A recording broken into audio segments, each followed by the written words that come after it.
Hello students, welcome to our channel. हम पढ़ रहे हैं TY BCom का सब्जेक्ट एक्सपोर्ट मार्केटिंग, जहाँ पे आज हम शुरू करने जा रहे हैं चैप्टर नंबर 2, जिसका नाम है ग्लोबल फ्रेमवर्क फॉर एक्सपोर्ट्स। सो यहाँ पे हम देखते हैं टॉपिक। सबसे पहले हम पढ़ते हैं कि कौन कौन से हमें यहाँ देखने हैं इन डिटेल। सबसे पहला आने वाला है ट्रेड बैरियर्स। ट्रेड बैरियर्स आएगा सबसे पहले। तो यहाँ पे हमें टाइप्स देखना है उसमें कि टैरिफ बैरियर और नॉन टैरिफ बैरियर क्या क्या होता है। इनके मीनिंग को हमने थोड़ा बहुत पढ़ा हुआ है इन चैप्टर 1। नेक्स्ट इज अभी इन दोनों का हमें डिस्टिंग्विश देखना है, tariff versus non tariff barriers, वो हम पढ़ेंगे। एंड उसके बाद आने वाला है major economic groupings. Economic groupings जो हमने देखा था लास्ट चैप्टर में, थोड़ा मीनिंग अभी यहाँ पे हम उसका डिटेल में पढ़ेंगे। सबसे पहले आएगा types of regional economic groupings, कौन कौन से तरह के ग्रुपिंग्स बनते हैं एंड उनके पॉजिटिव एंड नेगेटिव इम्पैक्ट्स के बारे में पढ़ना है। उसके बाद आएगा मेजर ट्रेडिंग ब्लॉक्स, पढ़ेंगे हम कौन कौन से हैं कि ये सारा हम पढ़ेंगे। एंड उसके बाद थर्ड टॉपिक आएगा वर्ल्ड ट्रेड ऑर्गेनाइजेशन, उसके बारे में, उसके ऑब्जेक्टिव्स पढ़ेंगे, फंक्शंस पढ़ेंगे, एग्रीमेंट्स ऑफ WTO वो देखेंगे, ठीक है, ट्रिप्स है वगैरह, ये सब हम पढ़ने वाले हैं। एंड उसके बाद लास्ट टॉपिक आने वाला है ओवरसीज मार्केट सिलेक्शन ना। उसमें हमें देखना है ओवरसीज मार्केट रिसर्च देखेंगे, नीड देखेंगे उसका, मार्केट सिलेक्शन प्रोसेस क्या रहेगा। एंड लास्ट आने वाला है determinants of foreign market selection, ठीक है, डिटर्मिनेंट्स पढ़ेंगे। सो ये सारे ही टॉपिक्स चैप्टर नंबर 2 में कवर किए गए हैं। सो अभी हम शुरुआत करेंगे टाइप्स ऑफ ट्रेड बैरियर से। टाइप्स ऑफ ट्रेड बैरियर से हम शुरुआत करते हैं। सो ट्रेड बैरियर के बारे में हमने कुछ पढ़ा था चैप्टर 1 में कि बैरियर यानी क्या, कुछ प्रॉब्लम हमें फेस करना पड़ेगा या कोई हर्डल्स आने वाले हैं हमें, ठीक है, उसे हम बैरियर कहेंगे।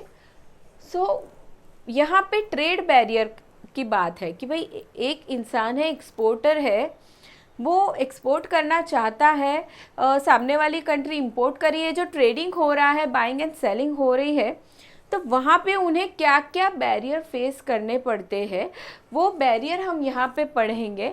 उसके 2 टाइप्स होंगे, एक टैरिफ रहेगा, एक नॉन टैरिफ रहेगा, ठीक है। अभी ये जो ट्रेड बैरियर्स लगाए जाते हैं मोस्टली इंपोर्टिंग कंट्री लगाएगी, लेकिन कभी कभी एक्सपोर्टिंग भी लगा सकती है। सो अभी शुरू करते हैं trade barriers. Now trade barriers are restrictions imposed on movement of goods between countries.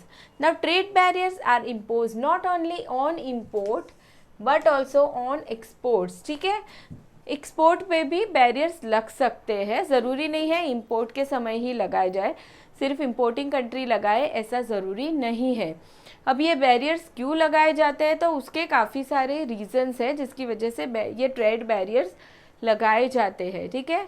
सो अभी शुरू करते हैं। इसके 2 टाइप्स है, एक रहेगा टैरिफ बैरियर एंड दूसरा रहेगा नॉन टैरिफ बैरियर। सो अभी हम टैरिफ बैरियर की बात करें सबसे पहले। सो अभी यहाँ पे सबसे पहले तो उन्होंने हमें इस चार्ट के ज़रिए बताया है कि ट्रेड बैरियर्स 2 तरह के होंगे, एक टैरिफ बैरियर एंड दूसरा नॉन टैरिफ। टैरिफ में कौन कौन से होंगे, specific duty, ad valorem, seasonal duty, anti dumping, countervailing duty. Non tariff में आने वाला है product standards, quotas, regulation, state trading and trading blocks. So अभी सबसे पहले हम ये पार्ट स्टडी करेंगे, tariff barriers. Now tariff barriers, तो अभी गवर्नमेंट को जो ट्रेड बैरियर्स लगाने हैं, सो वो बैरियर्स वो 2 तरीके से लगा सकती है, या तो टैरिफ बैरियर या नॉन टैरिफ। अभी टैरिफ का मतलब क्या हो जाएगा कि जो भी ड्यूटी लगाई जाएगी, टैक्सेस लगाए जाएंगे जब भी प्रोडक्ट इंपोर्ट होता है या एक्सपोर्ट होता है, सो हम उस ड्यूटी या टैक्स को टैरिफ कह सकते हैं, ठीक है। ये टैरिफ के ज़रिए बैरियर क्रिएट किया जाएगा ट्रेडर्स के ऊपर, सो हम उसे कहेंगे टैरिफ बैरियर्स। अभी ये टैरिफ बैरियर्स बहुत अलग अलग टाइप्स के हैं जो हमें पढ़ना है आगे. So tariff is a custom duty और a tax, custom duty or a tax on a product that move across the borders. ठीक है, कस्टम ड्यूटी या तो टैक्स के जरिए ये बैरियर लगाया जाएगा. Now the most important of tariff barrier is the custom duty imposed by the importing country. Now a tax may also be imposed by the exporting country on its exports. However, governments rarely impose tariff on exports because countries want to sell as much as possible to other countries. Mostly ज़्यादा करके tariff barrier importing country ही लगाएगी, import पे ही लगाएगी. लेकिन कभी कभार कोई सिचुएशन ऐसी हो गई तो एक्सपोर्ट पे लगाया जाएगा बैरियर, वरना गवर्नमेंट नहीं लगाएगी. गवर्नमेंट हमेशा क्या चाहेगी कि एक्सपोर्ट ज़्यादा से ज़्यादा होता रहे ना. एक्सपोर्ट होगा तो क्या होगा, ज़्यादा से ज़्यादा फॉरेन करेंसी हमारी कंट्री में आएगा, हम गवर्नमेंट उसे यूज़ कर पाएगी अलग अलग पर्पसेस के लिए. जबकि इंपोर्ट ज़्यादा से ज़्यादा होगा तो क्या होना है, उतना फॉरेन करेंसी पे करना पड़ेगा. सो गवर्नमेंट क्या करेगी, एक्सपोर्ट पे ज़्यादा बैरियर लगाना नहीं चाहेगी, वो इंपोर्ट पे ही लगाएगी. Now the main important tariff barriers are as follows. ठीक है, कौन कौन से तरीक़ों से टैरिफ बैरियर लगाए जाएंगे. सबसे पहला आने वाला है स्पेसिफिक ड्यूटी. स्पेसिफिक कर दी है कुछ चीज़ें. अभी ये स्पेसिफिक ड्यूटी कौन से प्रोडक्ट पे लगेगी, ऐसे प्रोडक्ट जिनके फिज़िकल कैरेक्टरिस्टिक अच्छे से हम मेजर कर सकें. ठीक है, जैसे हम फ्रूट्स की बात करें हम अच्छे से मेजर कर सकते हैं कि भाई कितने केजीस फ्रूट इंपोर्ट किया गया है. मेजर करके स्पेसिफिक ड्यूटी लगाई जाएगी. हम कहें कि पर केजी इतना स्पेसिफिक ड्यूटी लगाना है, उतना केजी के ऊपर ड्यूटी लगती जाएगी. ठीक है, वो स्पेसिफिक ड्यूटी हो गया. Specific duty is based on the physical characteristics of goods. ये चीज़ हमेशा ध्यान रखनी है, स्पेसिफिक ड्यूटी कैसे लगेगा. ठीक है, based on physical characteristics of goods. When a fixed sum of money keeping in view the weight और measurement of commodity is levied as tariff, it is known as specific duty. ठीक है, हम ऐसा कहें कि भाई फ्रूट्स की बात करें, हम कहें कि पर केजी इंपोर्ट अगर हो रहा है तो पर केजी इतना स्पेसिफिक ड्यूटी लगेगा, 500 लगेगा. ठीक है, 500 रुपीज़ लगेगा. वो फिक्स्ड हो गया है. फिजिकल कैरेक्टरिस्टिक के बेस पे हम मेजर कर सकते हैं and fixed sum of money duty लगाया गया. That is specific duty. अभी यहाँ पे हम लोगों ने एक एग्जाम्पल दिया है. For instance a fixed sum of import duty may be levied on the import of every barrel of oil irrespective of quality and value. It discourages cheap import.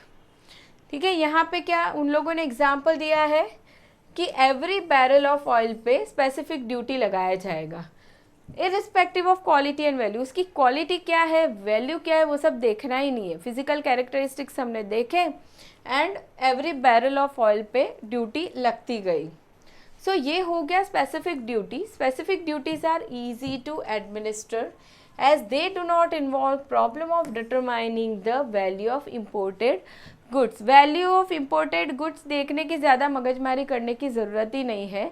हम देखेंगे कि क्वांटिटी कितना आया है, उसके बेसिस पे स्पेसिफिक ड्यूटी लग जाएगा.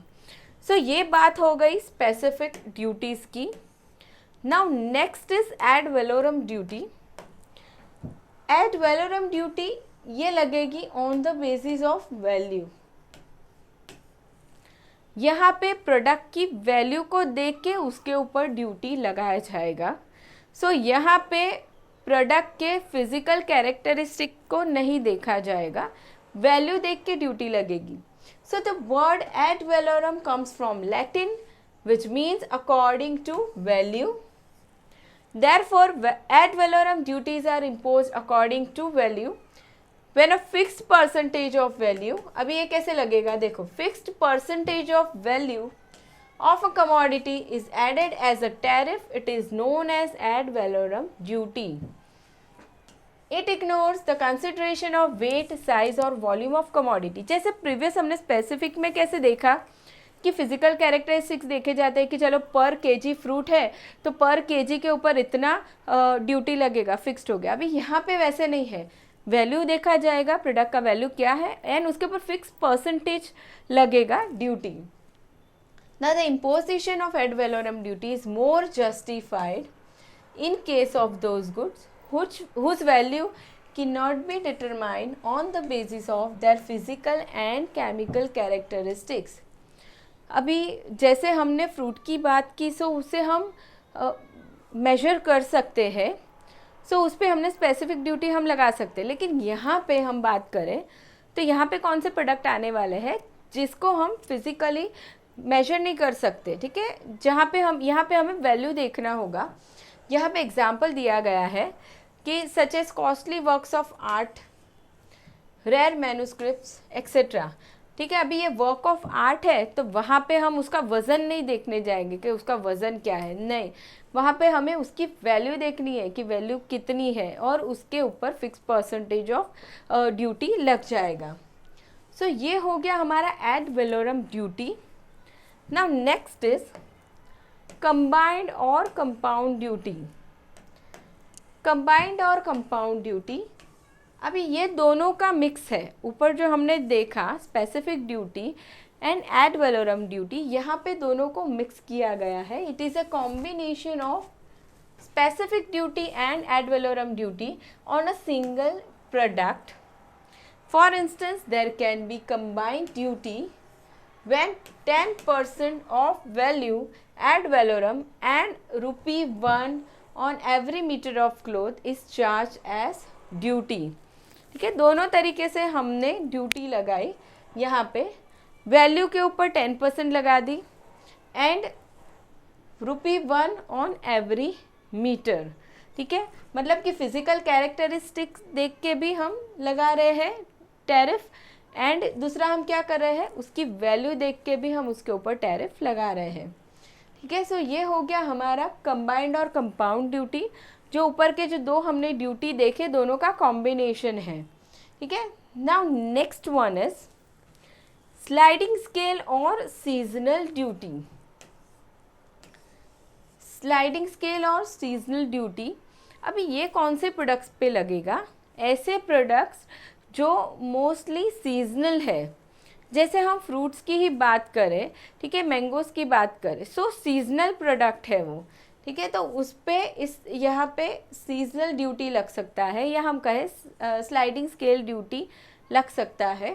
सो the import duties which vary with the prices of commodities are called sliding scale और सीजनल ड्यूटीज। यहाँ पे क्या हो रहा है, import duties which vary, change हो रही है, ठीक है। ऊपर जो हमने देखा था वहाँ पे फिक्स्ड हो रहा था कि चलो वैल्यू पे इतना % ड्यूटी लगाना है, या तो फिर हमने देखा था स्पेसिफिक ड्यूटी पे कि मेजरमेंट करके या पर केजी इतना ड्यूटी लग रहा था, हमने एग्जांपल देखा था। तो अभी यहाँ पे वैसा नहीं होगा, इम्पोर्ट ड्यूटी चेंज होता रहेगा with the prices of commodities are called sliding scale और सीजनल ड्यूटी। जो भी प्रोडक्ट इंपोर्ट किया गया है उसके प्राइस को देखा जाएगा एंड उसके अकॉर्डिंगली ड्यूटी चेंज होगा। ना the purpose of sliding duty is to stabilize prices. Price को स्टेबिलाइज करने का पर्पस है इस ड्यूटी को लगाने के पीछे। Now if the price rises the duty will be lower and if the price falls the duty will be higher। ठीक है, क्या किया जा रहा है, प्राइस बढ़ गई है प्रोडक्ट की, सो क्या किया जाएगा, duty will be lower, product पे ड्यूटी कम लगाई जाएगी and if the price falls duty will be higher. Historically this duties are confined to agricultural products as their prices frequently vary mostly due to natural factors.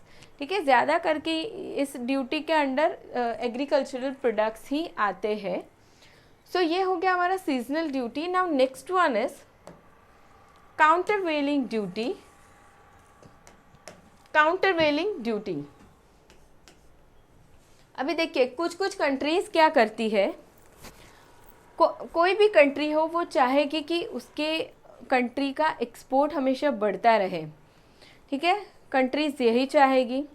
सो वो export बढ़ाने के लिए government क्या करती है, एक्सपोर्टर्स को हेल्प करती है, ठीक है। वो हेल्प वो सब्सिडीज़ के ज़रिए भी कर सकती है। सब्सिडीज़ यानी फाइनेंशियल हेल्प दी जाएगी एक्सपोर्टर को, ताकि एक्सपोर्टर मोटिवेट होते रहे ज़्यादा से ज़्यादा एक्सपोर्ट करने के लिए, ठीक है। सो अभी एक्सपोर्टर्स तो ज़्यादा से ज़्यादा एक्सपोर्ट कर रहे हैं। क्या हो रहा है, एक्सपोर्टर को सब्सिडी मिल रही है, सो वो कम प्राइस में भी एक्सपोर्ट कर पाएंगे। जैसे हम हमारे इंडिया की बात करें तो हमारे इंडियन एक्सपोर्टर को सब्सिडी मिली है, तो हम मान लो फ्रूट को एक्सपोर्ट कर रहे हैं, सो हम अच्छे खासे लोअर प्राइस पे एक्सपोर्ट कर सकते हैं, ठीक है। अभी इंपोर्टिंग कंट्री क्या करेगी, उसने वहाँ के बिजनेसेस को भी प्रोटेक्ट करना है, ठीक है। सो वो क्या करेगी, वहाँ पे काउंटर वैलिंग ड्यूटी लगाएगी, ठीक है।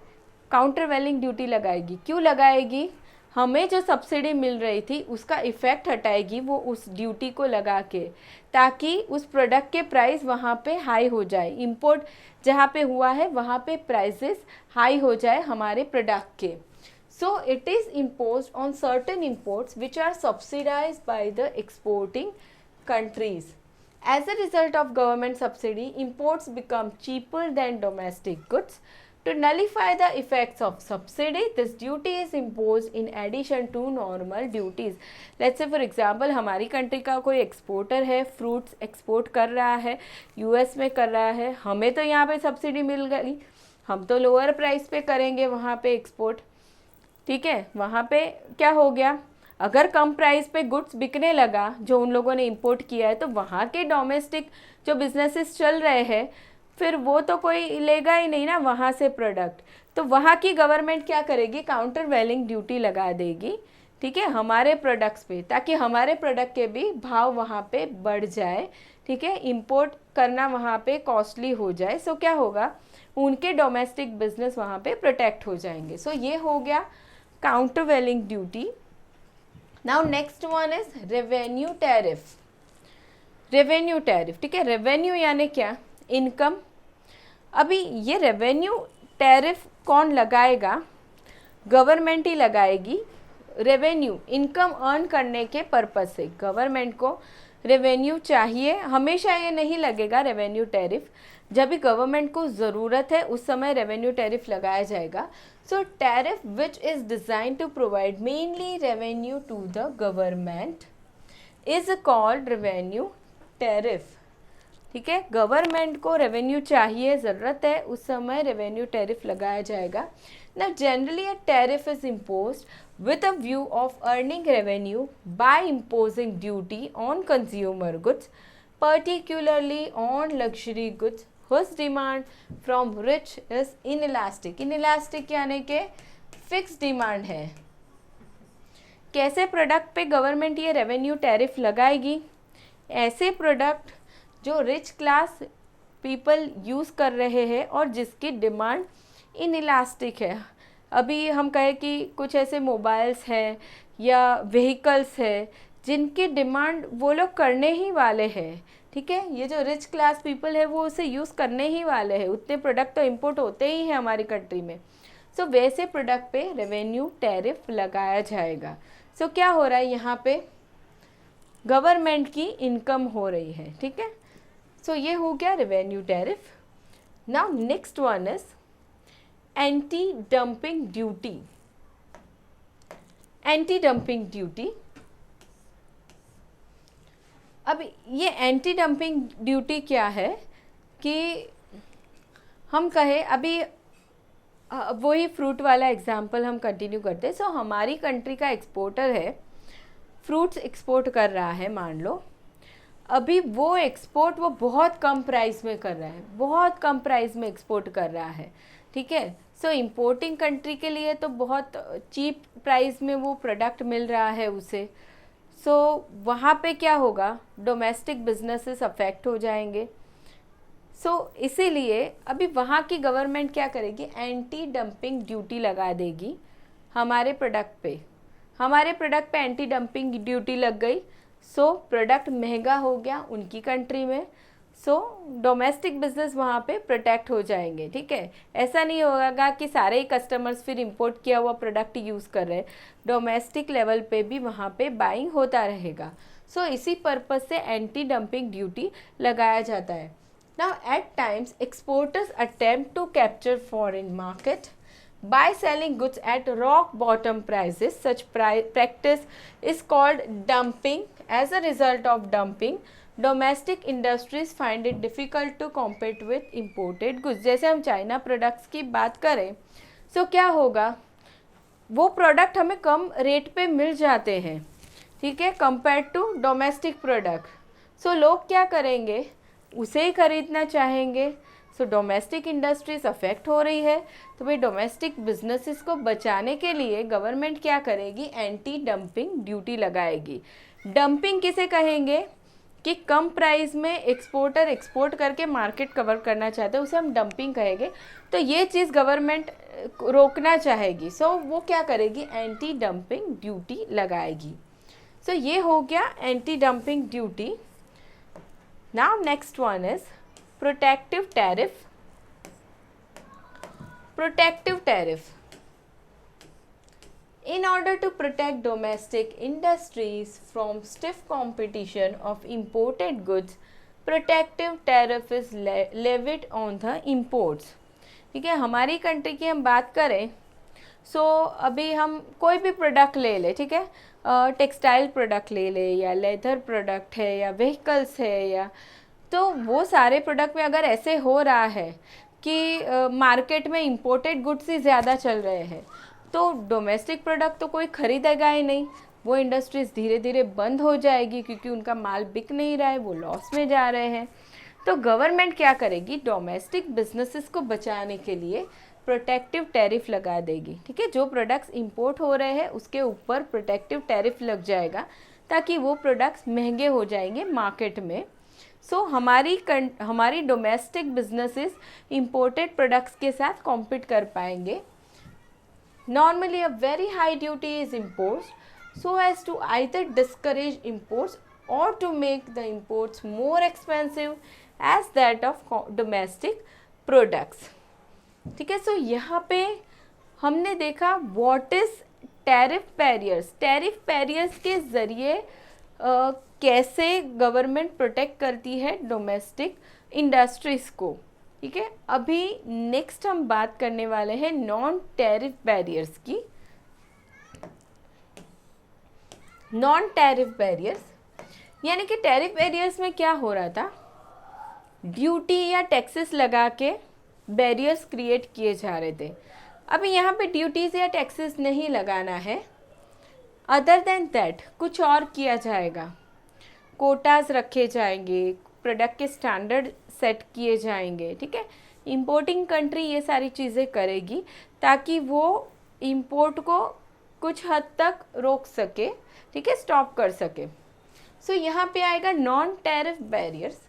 A non tariff barrier is any barrier other than tariff that raises an obstacle to free flow of goods in the overseas market.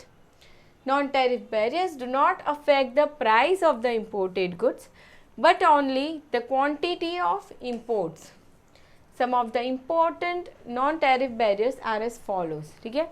Tariff barrier की जब भी हम बात कर रहे थे तो प्रोडक्ट के प्राइजेस अफेक्ट हो रहे थे, जो हमने स्पेसिफिक ड्यूटी देखा, उसके बाद एड वैलोरम देखा, या फिर प्रोटेक्टिव टैरिफ देखा, ठीक है, revenue tariff, anti dumping duty. क्या हो रहा था, प्रोडक्ट के ऊपर, प्रोडक्ट के प्राइस के ऊपर ड्यूटी लग रही थी।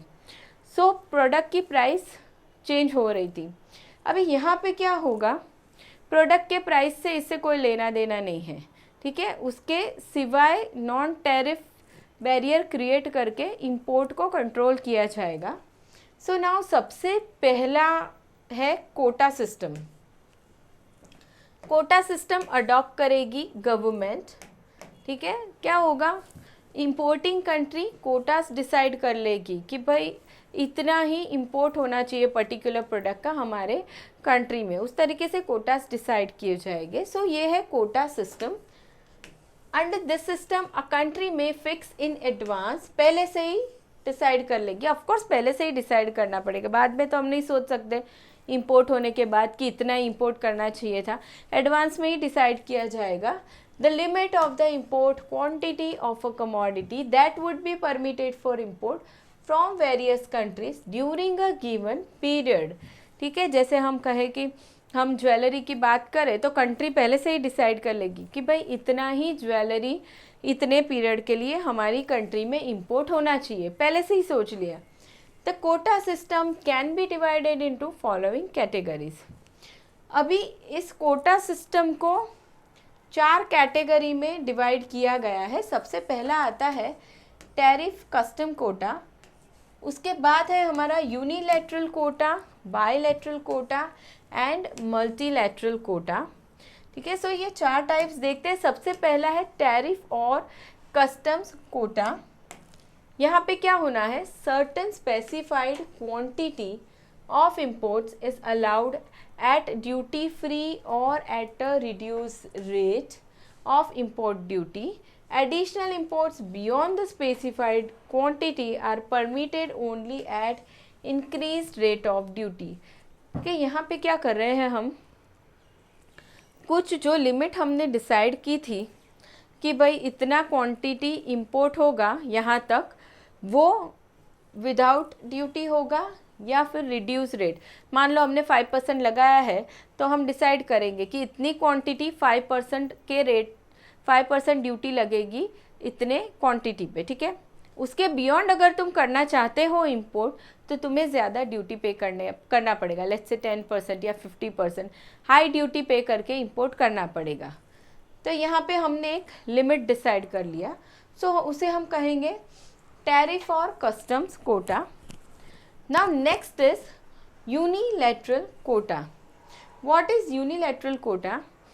तो कंट्री खुद से ही डिसाइड कर लेगी कि हमारी कंट्री में इतना ही गुड्स इंपोर्ट होगा। जैसे हम हमारे इंडिया की बात करें, सो कोई प्रोडक्ट है, जैसे हम कहें कि व्हीकल्स है, तो वहाँ पे हम क्वांटिटी डिसाइड कर लेंगे। हम हमारी कंट्री के लिए लिमिट सेट कर लेंगे कि इतनी ही क्वांटिटी इंपोर्ट होगी, कोटा डिसाइड कर लिया। हम किसी से बात करने नहीं जाएंगे दूसरी कंट्री से, हमने डिसाइड कर लिया हमारी कंट्री में इतना ही इंपोर्ट होना है, दैट इज़ यूनिलैटरल कोटा। ठीक है, total import quantity is fixed without prior consultation with exporting countries.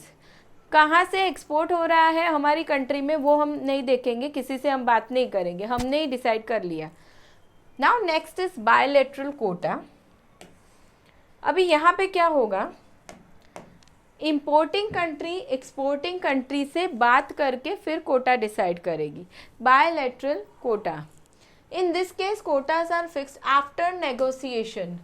Negotiation होगा between the quota fixing importing country and exporting country. ठीक है, जैसे हम यूएस से हमारी कंट्री में कुछ इंपोर्ट हो रहा है, सो हम यूएस के साथ नेगोशिएशन करेंगे, हमारी कंट्री वहाँ नेगोशिएशन करेगी, उसके बाद कोटा डिसाइड किया जाएगा, that is bilateral quota. Next is multilateral quota. So यहाँ पे क्या होगा, यहाँ पे 2 कंट्रीज थी, यहाँ पे ग्रुप ऑफ कंट्रीज़ होगा, 2 से ज़्यादा कंट्रीज़ है जो आपस में डिसाइड करेगी कितना कोटा रखना है। ठीक है, a group of countries can come together and fix quotas for exports as well as imports for each country. Group में जितनी भी कंट्रीज़ है सबके लिए import and export quotas decide किया जाएगा। ठीक है, चलिए तो यहाँ पे हमने देख लिया कि कोटा के ज़रिए कैसे कंट्रीज़ है वो इंपोर्ट को कंट्रोल करती है, कोटा सिस्टम।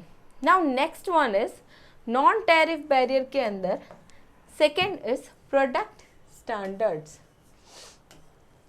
प्रोडक्ट स्टैंडर्ड, अभी क्या होगा, कोई भी कंट्री है वो क्या करेगी, प्रोडक्ट के लिए स्टैंडर्ड डिसाइड कर लेगी कि भाई इसी स्टैंडर्ड का प्रोडक्ट इंपोर्ट होना चाहिए हमारी कंट्री में।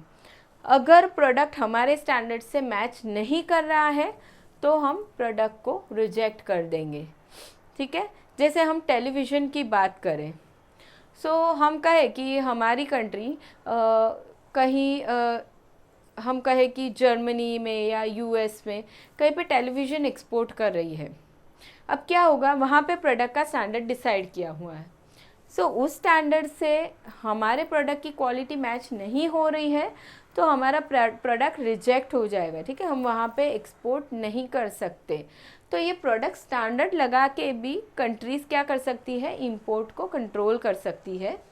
Now most developed countries impose product standard for imported items. If the imported items do not conform to established standards, the imports are not allowed. For instance, pharmaceutical products must conform to pharmacopoeia standards. देखिए pharmaceutical products में भी standards match होने चाहिए। Agricultural products है, काफ़ी सारे products हैं जिनके लिए स्टैंडर्ड सेट किए हुए होते हैं इंपोर्टिंग कंट्रीज़ में। सो वहाँ पे स्टैंडर्ड्स के साथ प्रोडक्ट मैच होना चाहिए। सो नाउ नेक्स्ट वन, ये तो प्रोडक्ट स्टैंडर्ड की बात हो गई। Next is domestic content requirement. Domestic content requirement, अभी ये क्या है कि कोई बिजनेस है, उसके ऊपर ऐसी कंडीशन लगाई जाएगी कि तुम प्रोडक्ट बना रहे हो तो तुम्हें उसके कंटेंट यानी कि उसके लिए जो भी चीज़ें चाहिए वो प्रोडक्ट बनाने के लिए, उसे तुम्हें डोमेस्टिक बिजनेस से ही खरीदना पड़ेगा। जैसे हम टेलीविज़न का ही एग्जांपल ले रहे थे। सो क्या होगा, कोई भी कंट्री है वो क्या करेगी, उसके बिजनेसेस पे ऐसे कंडीशन लगाएगी कि तुम टेलीविज़न बना रहे हो तो उसके लिए जो भी पार्ट्स चाहिए वगैरह वो तुम्हें अपनी ही कंट्री से ख़रीदना पड़ेगा, तुम इंपोर्ट नहीं कर सकते, ठीक है। So domestic content requirement. ना government impose domestic content requirement to boost domestic production. क्यों करेगी गवर्नमेंट ऐसा, उसकी ही कंट्रीज़ के बिजनेसेस को बढ़ाने के लिए करेगी ना। For instance in US bail out package to bail out General Motors and other organization, the US government introduced Buy American clause, which means US firms that receive bailout package must purchase domestic content rather than import from elsewhere.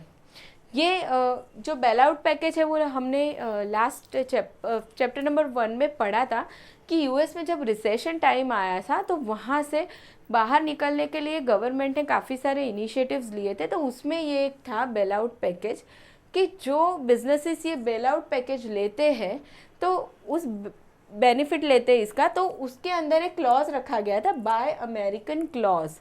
उसमें क्या था कि businesses को क्या करना है, domestic content ही use करने हैं उनके प्रोडक्ट्स को बनाने के लिए, वो इंपोर्ट नहीं कर सकते। इंपोर्टेड कंटेंट्स या रॉ मटेरियल या जो भी चीज़ें रिक्वायर्ड है वो इंपोर्टेड नहीं होनी चाहिए।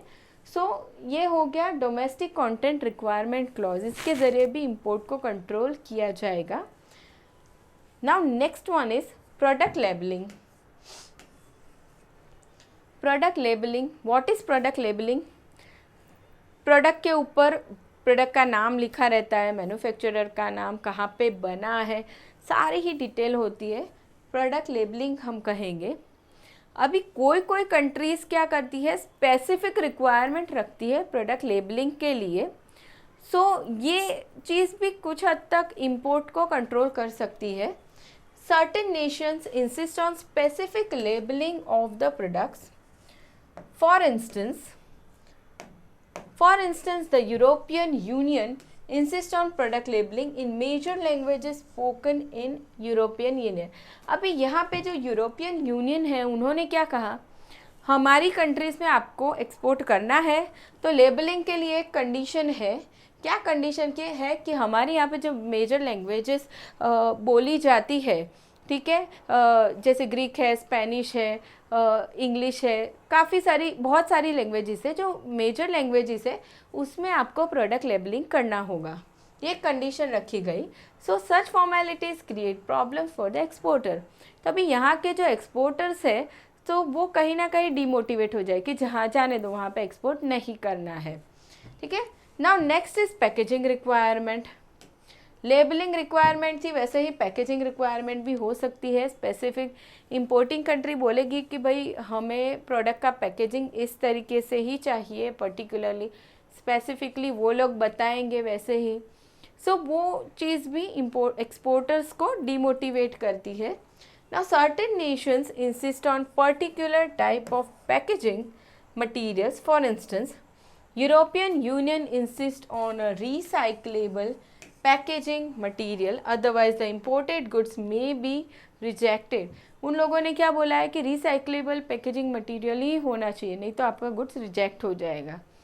सो क्या होगा, एक्सपोर्टर के अगर उन्हें मर्जी है तो ही वो एक्सपोर्ट करेंगे, नहीं तो अगर नहीं उन्हें परवड़ता है, कॉस्ट वगैरह ज़्यादा हो रही है पैकिंग की, तो वो नहीं भी करेंगे एक्सपोर्ट. ठीक है, ऊपर से ये भी डर लगेगा ना कि उनके रिक्वायरमेंट से मैच नहीं हुआ तो हमारा तो गुड्स रिजेक्ट हो जाएगा. सो ये चीज़ भी इंपोर्ट कंट्रोल करती है, packaging requirement. Now next one is non tariff barrier में next is consular formalities. Consular formalities. Now a number of importing countries demand that the shipping documents should include consular invoice certified by their consulate station in the exporting country. अब यहाँ पे क्या है कि एक importing country है, exporting, ठीक है, ए कंट्री है वो एक्सपोर्ट कर रही है, बी कंट्री है वो इंपोर्ट कर रही है. ठीक है, अभी बी कंट्री क्या बोलेगी कि आपकी जो कंट्री है, ए कंट्री, वहाँ पे हमारा कॉन्सुलर इनवॉइस सर्टिफाइड होना चाहिए हमारे ही कॉन्सुलेट के ज़रिए. ठीक है, यानी कि बी कंट्री का कॉन्सुलेट ऑफिस है ए कंट्री में, एक्सपोर्टिंग कंट्री में, वहाँ से हमारा कॉन्सुलर इनवॉइस सर्टिफाइड हो जाना चाहिए, तभी ही हम इंपोर्ट करेंगे. सो कॉन्सुलर फॉर्मेलिटीज़ आ गई. ठीक है, तो ये भी फॉर्मेलिटीज़ करना एक्सपोर्टर मना कर सकता है कि नहीं करना है एक्सपोर्ट, जाने दो. So consular formalities. Next one is state trading. State trading. Now in some countries like India, certain items are imported or exported only through canalizing agencies like MMTC. Individual importers or exporters are not allowed to import or export canalized items directly on their own. कुछ products ऐसे हैं जो importer या exporter directly नहीं कर सकते transaction. ठीक है, यहाँ का इंपोर्टर है हमारे इंडिया का और यूएस में एक्सपोर्टर है. सो वहाँ पे डायरेक्टली ट्रांजैक्शन नहीं होगा, दोनों के बीच में बिजनेस डील डायरेक्टली नहीं होगी. कुछ प्रोडक्ट्स ऐसे होंगे जो कैनलाइजिंग एजेंसीज के ज़रिए करने पड़ेंगे. सो इस वजह से भी एक्सपोर्टर या इंपोर्टर बिजनेस करना नहीं चाहते. Now next one is preferential arrangements, that is trading blocks. Trading blocks, ये ट्रेडिंग ब्लॉक्स के बारे में हमने कुछ थोड़ा पढ़ा था कि व्हाट इज़ ट्रेडिंग ब्लॉक्स. उसका मतलब है कुछ कंट्रीज़ मिलके ग्रुप बना देगी. ठीक है, और ग्रुप बना के वो क्या करेगी, उनके जो मेंबर कंट्रीज़ है उनमें वो बैरियर्स जो लगते हैं वो हटा देंगी. ठीक है, जो ये सारे ट्रेड बैरियर्स है वो क्या करेगी, उनके मेंबर कंट्रीज़ के लिए नहीं लगेंगे, लेकिन नॉन मेंबर कंट्रीज़ के लिए लगेंगे. सो क्या हो रहा है, नॉन मेंबर कंट्रीज़ कहीं ना कहीं डीमोटिवेट हो रही है बिजनेस करने के लिए. So some nations from trading groups for preferential arrangements in respect of trade among themselves. Import from member countries are given preferences. member countries के पास से जो भी business होता है उसे preference दिया जाएगा, whereas those from other countries are subject to various tariffs and other regulation. जैसे हम कहें काफ़ी सारे ट्रेडिंग ब्लॉक्स ऐसे हैं जहाँ पे हमारा इंडिया मेंबर नहीं है, तो अभी क्या हो रहा है, वो ट्रेडिंग ब्लॉक्स के जो मेंबर कंट्रीज़ है उस पे उन लोगों के लिए कोई टैरिफ नहीं लगता. ठीक है, कोई ट्रेड बैरियर वहाँ पे नहीं है, तो वो लोग तो मोटिवेट हो जाते हैं बिज़नेस करने के लिए. जबकि हमारे इंडिया नॉन मेंबर है तो हमारे लिए तो लगेंगे ट्रेड बैरियर्स, तो हमारे बिजनेसमैन नहीं चाहेंगे फिर एक्सपोर्ट करना. सो ये एक नॉन टैरिफ बैरियर है. Now next one is foreign exchange regulation. ठीक है, जब भी अभी कंट्री आउटसाइड कंट्री बिजनेस हो रहा है, ओवरसीज़ मार्केट में बिजनेस हो रहा है, सो ट्रांजैक्शन फॉरेन करेंसी में होने वाला है. ठीक है, सो उस फॉरेन करेंसी के लिए भी काफ़ी सारे रेगुलेशंस फॉलो करने होते हैं बिजनेसेस को.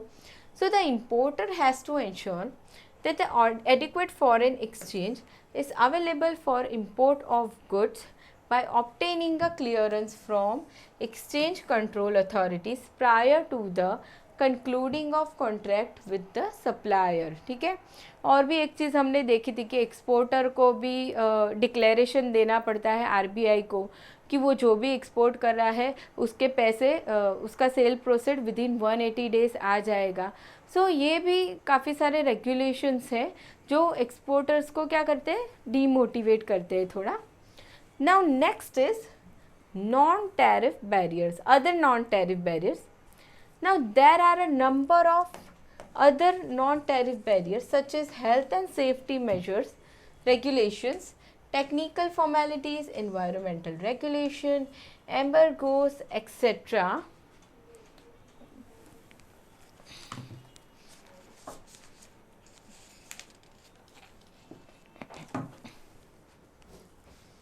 एम्बरगोज एक्सेट्रा. अभी इसका मतलब क्या होता है कि सीधे सीधा ऑर्डर ही दे दिया जाएगा, ऑफिशियल ऑर्डर, कि भाई इस प्रोडक्ट का इंपोर्ट स्टॉप कर देना है. ठीक है, इस प्रोडक्ट का अभी इंपोर्ट नहीं होगा, सीधे सीधा ऑफिशियल ऑर्डर ही दे दिया. सो ये भी एक चीज़ की जाएगी. अदर नॉन टैरिफ बैरियर्स में हेल्थ एंड सेफ्टी रेगुलेशंस लगाएंगे. ठीक है, जैसे हमने फार्मास्यूटिकल प्रोडक्ट्स में देखे थे कि वो प्रोडक्ट स्टैंडर्ड से मैच नहीं हो रहा है तो भाई नहीं ले सकते, वो इंपोर्टिंग कंट्री नहीं लेगी प्रोडक्ट. टेक्निकल फॉर्मेलिटीज़ हो सकती है, एनवायरमेंटल रेगुलेशंस भी हो सकते हैं. सो ये काफ़ी सारे हैं जो नॉन टैरिफ बैरियर्स लगेंगे. सो यहाँ पे हमने पढ़े ट्रेड बैरियर्स के बारे में डिटेल में पढ़ा. ठीक है, what is tariff barriers and non tariff barriers. Now अभी नेक्स्ट टॉपिक है यहाँ पे जो है डिस्टिंग्विश इन दोनों के बीच का, tariff barriers versus non tariff barriers. So ये नेक्स्ट टॉपिक हम पढ़ेंगे नेक्स्ट सेशन में, दैट इज़ लेक्चर नंबर 2 में. सो मिलते हैं नेक्स्ट लेक्चर में स्टूडेंट्स. Bye everyone.